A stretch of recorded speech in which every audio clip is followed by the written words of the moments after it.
next video. Breadboard lets you build circuits without soldering.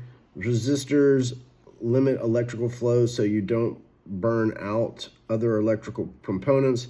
LED produces light when electricity moves in a correct direction, and a button is a mechanical switch. It temporarily completes a circuit. These are jumper wires. I'm going to insert, I like to use red for positive, black for negative. That's the standard electrical wiring. Your resistor can go anywhere. You want the long leg into the positive power pole, and then just pick one on your breadboard. Then align again, long side on the LED, straddle the middle of the breadboard and insert.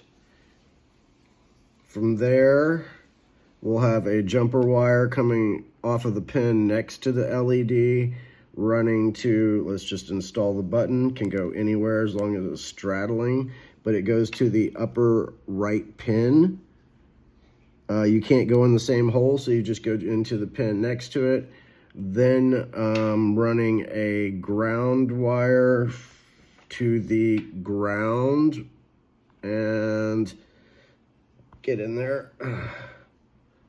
Negative red to positive on the battery. Success.